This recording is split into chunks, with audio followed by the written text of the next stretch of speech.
Good morning student and welcome बेटा।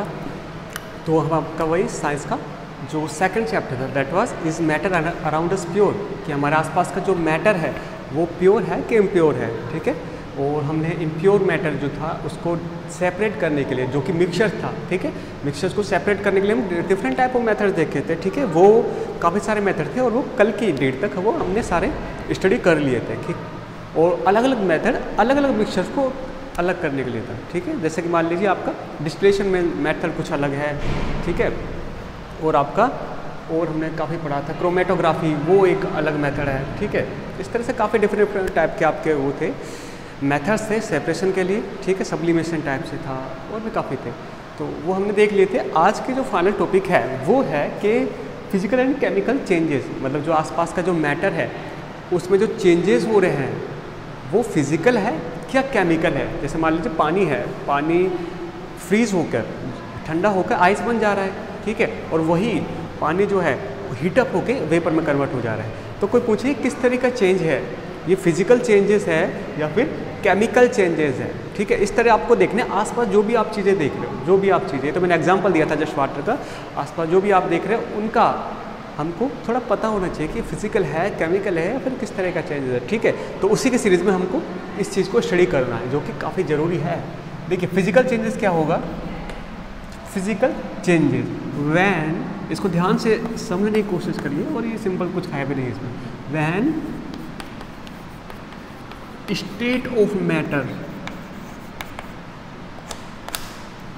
Van state of matter changes, state जैसे मान लीजिए वो सॉलिड था स्टार्टिंग में, अब फिर वो लिक्विड हो गया है। ठीक है, या फिर अब वो गैस बन गया है। मान लीजिए पहले एकदम कोल्ड था तो अब वो हीटअप हो गया है।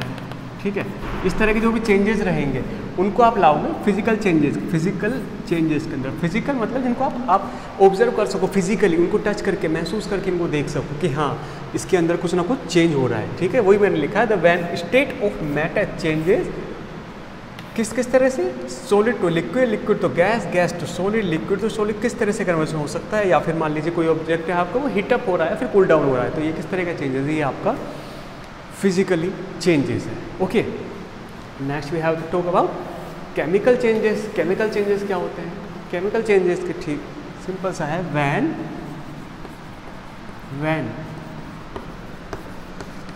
कंपोजिशन ऑफ मैटर्स, ध्यान रखना, when composition of matters particle, composition of matter particle changes.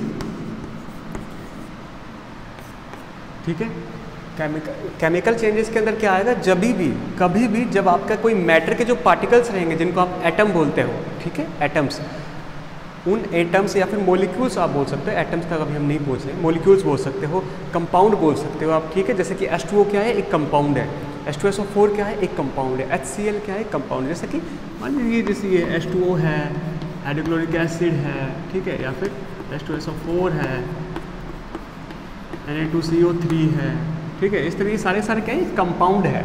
ठीक है, अच्छा, तो जब भी when composition of matters particle, मान लीजिए ये मैटर्स के पार्टिकल, इनमें कुछ ना कुछ चेंजेस होता है। जैसे मान लीजिए मैं वाटर का एग्जांपल ले लूँ, H2O, अभी इसमें H2O मतलब 2 हाइड्रोजन के एटम, एक ऑक्सीजन का एटम। ठीक है, अगर इसमें कुछ ऐसा चेंज हो कि एक हाइड्रोजन का एटम हो जाए, एक ऑक्सीजन का एटम हो जाए, अलग अलग हो जाए, और ये ठीक है, तो क्या बोलोगे कि इन दोनों की कंपोजिशन चेंज हो गई। पहले ये दोनों एक साथ थे, 2 हाइड्रोजन एक ऑक्सीजन मिलकर वाटर बना रहा था, अब ये दोनों अलग अलग हो गए हैं, कंपोजिशन इनकी चेंज हो गई है। ठीक है, अब ये भी एक सिंगल अकेला हो गया है और ये भी एक सिंगल एटम हो गया। ठीक है, अब इसको हाइड्रोजन बोला जाएगा, इसको ऑक्सीजन बोला जाएगा, इसको हम डायरेक्ट वाटर बोल रहे थे। ठीक है, अच्छा, जैसे कि मान लीजिए NaCl है, NaCl जब तक आप इसको सोल्ट बोल सकते हो। ठीक है, सोडियम क्लोराइड उसको बोलते हो आप, लेकिन कुछ भी इसके अंदर ऐसा चेंज हुआ, कुछ भी हम डिफरेंट टाइप का मेथड बता देंगे आपको, कुछ भी इसके अंदर से चेंज हुआ जिसकी वजह से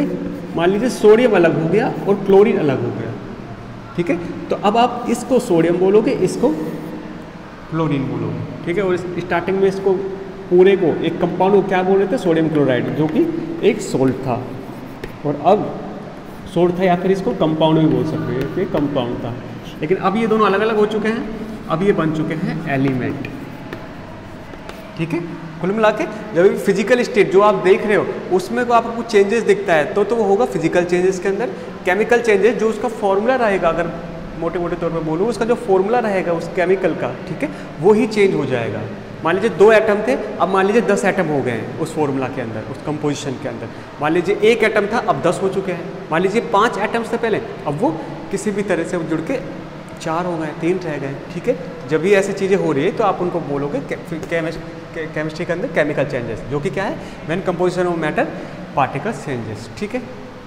तो ये फिजिकल और ये केमिकल। अब इनके एग्जांपल्स देख लेते हैं जो कि आपकी बुक में भी दे रखे हैं, ठीक है। अच्छा, एक तो एग्जांपल देखो, जब आपको ये जो मैं बात बोल रहा हूँ वो थोड़ा अच्छे से समझ आता है, और 1-2 क्वेश्चन हम बुक के भी उठा लेंगे, ठीक है। देखिए,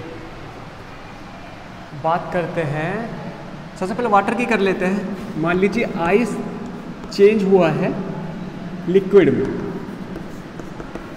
ये किस तरह का चेंज है भाई? आइस सॉलिड होता है, लिक्विड होता है, ठीक है। आइस वाटर में चेंज हो गया है, फिर लिक्विड में चेंज हो गया है, किस तरह का चेंज हो रहा है? फिजिकली देख पा रहे हो आप? फिजिकली आपको ये तो बताया था जिसमें स्टेट चेंज होती है उसकी, ठीक है। तो ये हो गया आपका ऐसे ही फिजिकल चेंजेस। और मैं बुक के कुछ क्वेश्चन हैं उनको ले लेता हूँ, जिससे आपको ये बात ज़्यादा समझ आए। जैसे कि जो क्वेश्चन दे रखे हैं, बोल रखा है कटिंग अ ट्री, ठीक है। कटिंग अ ट्री, किसी पेड़ को काटना, किस तरह का चेंजेस है? जब आप पेड़ को काटते हो तो उसकी स्टेट चेंज हो रही है क्या? पहले मान लीजिए इतना था वो, अब कट के इतना हो चुका है, अब फिर कट के इतना हो जाएगा, ठीक है। उसके कुछ उसके अंदर जो कंपोजिशन है उसमें थोड़ा ना चेंज आ रहा है। ये थोड़ा ना पेड़ जो था स्टार्टिंग में पेड़ था और कटने के बाद वो कुछ मान लीजिए चिड़िया बन गया, या फिर मान लीजिए ये चौक बन गया, नहीं, ऐसा तो कुछ भी नहीं हो रहा। पेड़ कटने के बाद भी पेड़ ही रहा, तो मतलब ये चेंजेस है उसकी स्टेट में चेंज आया, तो ये भी एक चेंज हो गया, फिजिकल चेंजेस, ठीक है। नेक्स्ट देखिए, रस्टिंग ऑफ अलमारी, अलमीरा जिसको बोलते हो आप। आपके जो घर में अलमारी होते हैं ना, जो मेटल की बनी हुई रहती है, ठीक है, उसमें रस्ट हो रहा है, मतलब उसमें जंग लग रहा है। मतलब एक मेटल का कोई भी आपकी अलमारी है उसमें जंग लग रहा है, ये कैसा चेंजेस है? जब आपने देखा होगा मेटल होते हैं ना, आयरन जैसा होता है, आयरन में जंग लगता है तो कुछ रेडिश सा हो जाता है, रेडिश है ना, लाल कलर का कुछ दिखने लग जाता है। तो वो किस तरह का चेंजेस है? आप देखो, जब अलमारी में जंग लग रहा है तो ये थोड़ा ना स्टार्टिंग में अलमारी सॉलिड थी, अब वो सॉलिड से लिक्विड बन गई है, या फिर लिक्विड से गैस बन के उड़ गई है अलमारी, नहीं, ऐसा भी नहीं हो रहा। ना ही उसका टेम्परेचर वगैरह कुछ चेंज हो रहा है, ठीक है, ऐसा तो कुछ नहीं हो रहा।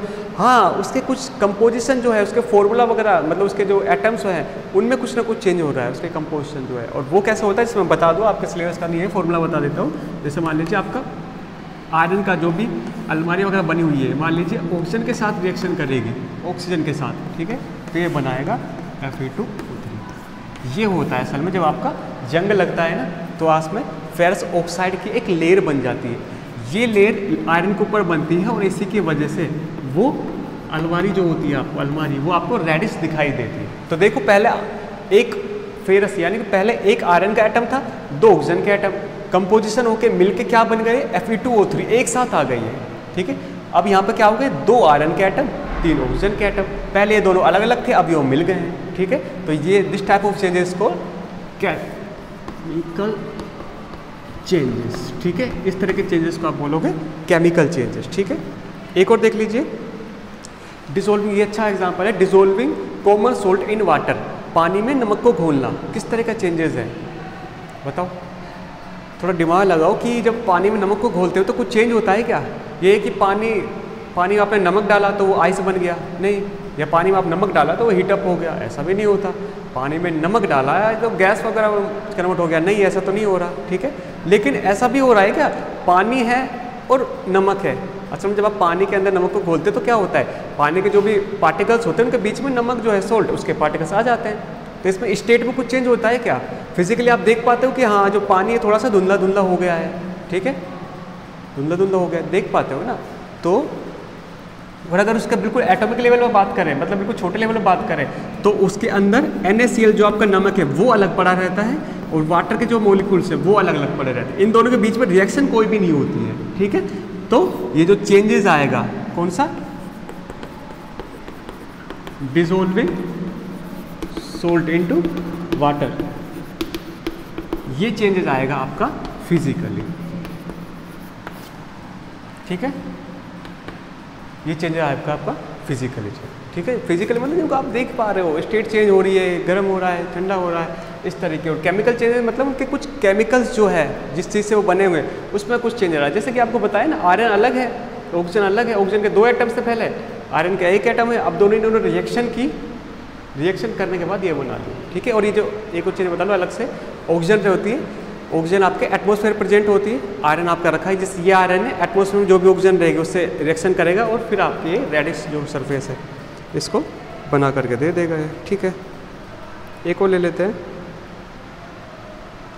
देखिए एक और इसमें अच्छी बात बोली गई है, आपका जो वाटर है और एक होता है ऑयल, ठीक है। आपका वाटर एक चीज़ है और एक होता है ऑयल। अगर दोनों की बात करें, दोनों लिक्विड है, ठीक है। फिजिकल स्टेट की बात करें तो दोनों लिक्विड है, लेकिन दोनों का काम कितना कितना अलग है। देखिए आप, ऑयल जो होता है, ऑयल ये आग को जलाने का काम करता है, ठीक है। आपको पता है ना ऑयल जलता है, it can be burn, flammable है ये। और वाटर होता है, ये यूज एज ए एक्सटिंग्विशर, मतलब आप पानी, आग को बुझाने के लिए इसका काम ले सकते हैं और आप बुझाते भी हो, ठीक है। अब कोई बोले कि सर ये दोनों तो लिक्विड है, इनमें चेंज कहाँ आ रहा है? भाई पानी लिक्विड है, ये आग को बुझाता है, तो सर ये भी तो लिक्विड है, इसको भी आग को बुझाना चाहिए। यहीं पर पॉइंट समझने वाली बात है। इनमें फिजिकल स्टेट तो दोनों के सेम है, लेकिन इनकी जो केमिकल स्टेट है, केमिकली किस तरह एक दूसरे कनेक्टेड है, उसके एटम्स, मॉलिक्यूल्स, वो डिफरेंट है। ये किसी अलग केमिकल से बना हुआ है, ये किसी अलग केमिकल से बना हुआ है, ठीक है। इनमें केमिकल्स का डिफरेंस है, उस केमिकल डिफरेंस की वजह से ही इनकी ऐसी प्रॉपर्टी है कि water use as a extinguisher and oil is a flammable, ठीक है। अच्छा, तो मान लीजिए अगर आप इन दोनों को हीटअप करें, इन दोनों को आप हीटअप करें तो क्या होगा? वाटर कित में कन्वर्ट हो जाएगा? स्टीम में। और ऑयल जो होगा ये भी स्टीम में कन्वर्ट हो जाएगा। हीटअप करना है, इसको जलाना नहीं है, हीटअप करना है, ठीक है। जैसे मान लीजिए आपने कोई पतीला लिया, उसके अंदर ऑयल डाला और फिर नीचे से हीटअप करे, उस तरह से ये भी स्टीम में चेंज हो गया, ये भी स्टीम में चेंज हो गया, ठीक है। अब कोई पूछे तो ये किस तरह का चेंजेस है, तो आप बोलोगे सर स्टेट चेंज हो रही है, इसके पहले लिक्विड था वाटर, अब वो स्टीम में चेंज हो गया, मतलब गैस में। ऐसे ही ऑयल पहले लिक्विड था, अब वो गैस में चेंज हो गया, यानी कि स्टीम में। तो इन दोनों के लिए अगर चेंजेस पूछे तो तब तो होगा वो फिजिकल चेंजेस दोनों के लिए, इसके लिए भी, इसके लिए भी। लेकिन अब क्या किया, पानी को रखो साइड में, आपने क्या, ऑयल को बर्न किया। जब आप ऑयल को बर्न करोगे ना, इस ऑयल को बर्न करोगे तो ये आपको पता है वो आग निकलने लग जाएगी। और वो आग या फिर फ्लेम जो आपको दिख रही है वो किसकी वजह से दिख रही है? क्योंकि जो इसके अंदर केमिकल्स है वो ऑक्सीजन के साथ रिएक्शन करके एनर्जी प्रोड्यूस कर रहे हैं, ऑक्सीजन के साथ रिएक्शन करके, जैसे ये कर रहा था ऑक्सीजन के साथ रिएक्शन, ठीक है। तो आपका ऑयल ऑक्सीजन के साथ रिएक्शन करके कुछ कंपाउंड बना रहा है और फिर आपको एनर्जी दे रहा है। जैसे कि आपका ये है अलवारी, ये आयरन है, आयरन ऑक्सीजन के साथ रिएक्शन कर रहा था, रिएक्शन करने के बाद ये दे रहा था। ऐसे इसी तरह से ऑयल के अंदर जो भी कंपाउंड है वो ऑक्सीजन से रिएक्शन कर रहे हैं, रिएक्शन के बाद कोई अलग चीज़ बना रहे हैं, इस तरह से, ठीक है। तो ये जो चेंज हो रहा है वो इनके केमिकल जो होते हैं उनके अंदर चेंज हो रहा है, ठीक है। तो ये इसको आप डालोगे आपका केमिकल चेंजेस के अंदर, ठीक है। सिंपल सी बात रखनी है, जहाँ पे स्टेट चेंज होती है, state sorry liquid gas heat up वगैरह ये चीज़ चेंज होते हैं, तब तो आप बोलोगे उसको फिजिकल चेंज। और जहाँ पे इसके अलावा कुछ चीज़ होती है, मतलब कंपोजिशन में चेंज होता है, जिस चीज़ से वो बने हुए हैं वही अलग हो जा रहा है, ठीक है। जैसे कि आपको इसका बताया था, ठीक है, आयरन का बताया था, one of the suitable example, ठीक है। तो यहाँ पर आपका जो चैप्टर है ये खत्म हो रहा है आपका, that is matter around pure. तो हमने इसका स्टडी करके, अगर आप इसको पूरा दोबारा अच्छे से देखें, वीडियोस वगैरह जो भी आपको सेकंड चैप्टर की मिली उनको आप पूरा अच्छे से देखें, तो आप प्रॉपर अच्छे से अंदाजा या फिर पता लगा पाओगे कि सेकंड चैप्टर का हमने क्या क्या सीखा। तो जिन्हें नहीं देखी वो पूरे देख लीजिए, जिससे कि आपको ये समझ आ जाए, ठीक है। और नहीं देखनी तो फिर वो अलग बात है, ठीक है।